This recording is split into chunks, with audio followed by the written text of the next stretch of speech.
হারাম রিলেশন, তথাকথিত হারাম রিলেশন। তুমি যদি যুবক হয়ে থাকো, মানুষ হয়ে থাকো, পুরুষ হয়ে থাকো, তাহলে মেয়ে বিয়ে করে ফেলো, কারণ এর পিছনে পিছনে ঘোরা এটা পুরোটাই হারাম। বরং পারলে বিয়ে করে ফেলো। এখন যুবকরা তারা বিয়ে করবে না, তারা কয়েকজনের পিছনে পিছনে ঘুরবে। আজকে এটারে পছন্দ হয় না, কালকে ওইটারে বাদ, পরশুকে কি ব্রেক আপ।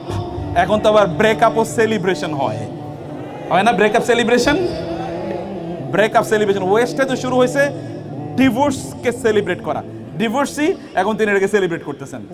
ডিভোর্স, পুরুষ এবং নারী ডিভোর্স হয়ে সেপারেশন হয়ে গেছে, এখন লেট আস সেলিব্রেট।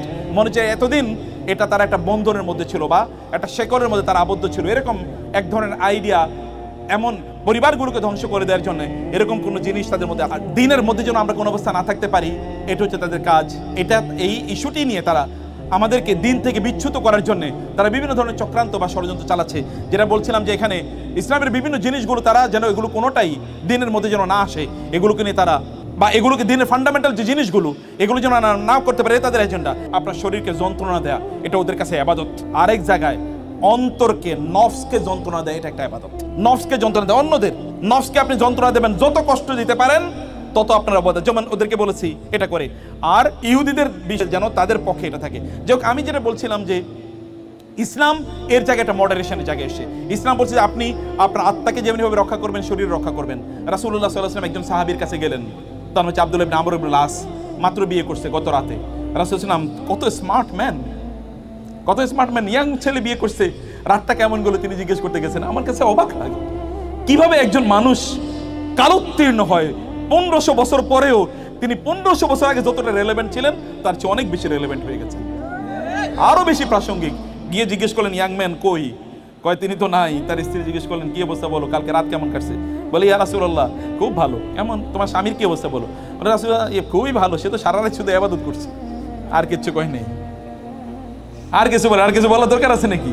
আকল মন্দকে ইশারা কাফি। রাসূলুল্লাহ সেখান থেকে চলে আসেন, আব্দুল্লাহ ডাকলেন, এই আব্দুল্লাহ সারা রাত বলে ইবাদত করছে, মিয়া তোমার গত রাত ছিল বাসর রাত, সারা রাত ইবাদত করছে, ঘটনা কি? বলে, ইয়া রাসূলুল্লাহ ইবাদত করতে ভালো লাগে।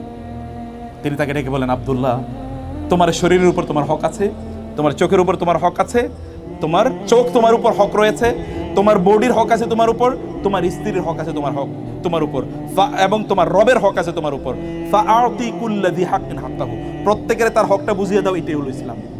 অতএব স্ত্রীর সময় দেয়া এটাও ইসলাম, স্ত্রীর সাথে গল্প করা এটাও ইসলাম। ডক্টর আব্দুল্লাহ জাহাঙ্গীর রহমাতুল্লাহ তিনি বলতেন, স্ত্রীর জন্য চকলেট নিয়ে যাওয়া মসজিদে দান করার চেয়ে অনেক বেশি সওয়াবের কাজ। তিনি বলতেন, আমি স্যালুট করি তাকে। সুবহানাল্লাহ। এটা ভালোবাসা, বন্ধন বৃদ্ধি পাবে। বন্ধন যদি বৃদ্ধি পায় তাহলে শয়তান ঘর থেকে পালাবে, শয়তান যদি ঘর থেকে পালায় তাহলে সন্তানগুলো দিনদার হবে। আর যদি এগুলো না করেন তাহলে মারামারি লাগবে, স্বামী স্ত্রীর প্রতিদিন মারামারি হবে, কুস্তি। এটা কি বলে আপনার ওই যে ইয়েতে রেসলিং হবে, এবং রেসলিং এর পরে তো দুইজন দুই দিকে, আর কারো কোনো খবর নেই, এরপরে পোলাপাইন যাবে আরেক দিকে। অতএব ভালোবাসা, আল মাওয়াদ্দা, লাভ, ইন্টেন্স লাভ, এটা তৈরি হবে স্বামী এবং স্ত্রীর মাঝে যদি আপনি তার জন্য ফুল নিয়ে যান, তার জন্য বই নিয়ে যান, তার জন্য চকলেট নিয়ে যান, এগুলো করবেন, তাহলে বন্ধন বৃদ্ধি পাবে, সন্তানরা দিনদার হবে। একজন বোন ইসলাম গ্রহণ করেছে, তিনি ঢাকার একটা সরকারি বিশ্ববিদ্যালয়ে তিনি প্রফেসর, এবং তিনি আমাকে বলেন, স্যার আমার স্বামীকে তো তিনি তো ইসলাম গ্রহণ করেন না, উনি খুলনা একটা ইউনিভার্সিটিতে বড় পদে তিনি চাকরি করেন, আমরা আপনার স্বামীকে শুধু দাওয়াত দিয়ে নিয়ে আসেন। বলে, স্যার আসবেন আপনার কাছে কেন? বলে, তাইলে তো আপনি তাকে ইসলামের দাওয়াত দেবেন, জীবন আসবে না। আমি বললাম, আপনি ওনাকে নিশ্চিত করেন আমি ইসলামের ব্যাপারে একটা কথা বলবো না তাকে। তো 1 মাস 2 মাস চেষ্টা করার পরে তার স্বামীকে নিয়ে আসলেন। আসার পরে আমি চাটা খাওয়ালাম, কথাবার্তা বললাম, গল্প। আমি শুধু একটা দাওয়াত দিই। আমি এর আগে একটা রাসূল ইসলামের একটা জীবনী বই আইনে রেখেছি, আমার খুব প্রিয় একটা বই। রাসূলের জীবনীতে অনেক বই আছে, আমি যেটাকে পছন্দ করি এই বইটা এনে রেখে আমি বললাম, আপনাকে আমি বইটা হাদিয়া দিলাম, আপনি বইটা পড়বেন, আমার আর কোনো চাওয়া নেই।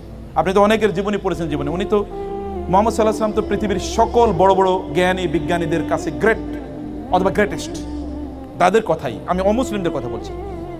তো আপনি একজন অন্যান্যদের জীবনী যেরকম পড়েন একটু পড়েন, আপনি শুধু এটা পড়বেন, পড়ে এরপর আপনি আমার সাথে দেখা করবেন।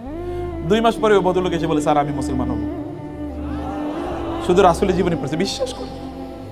বিশ্বাস করেন তার জীবনে একটা মিরাকল, মুজিজা, জীবন্ত মুজিজা। জি আচ্ছা, বইটার নাম হলো রাসূলে আরবি, রাসূল সফিউর রহমান মুবারকপুরী ওনার বই রাসূলে আরবি। তো এটা একজন মানুষ যদি সত্যি অর্থে ওপেন মন নিয়ে রাসূলের জীবনী পড়ে, she is bound to follow the Prophet sallallahu alaihi wasallam. আমি এই দুটো দাওয়াত আপনাদেরকে দিয়ে গেলাম। ইসলামকে ভালো করে বুঝেন এবং রাসূল ইসলামের জীবনীটা পড়েন। ইসলামকে বোঝার জন্য কোরআন বোঝা মাস্ট। আপনি যদি কনফিউশন দূর করতে চান ইসলাম সম্পর্কে এবং ওদের শিকারে পরিণত না হতে চান,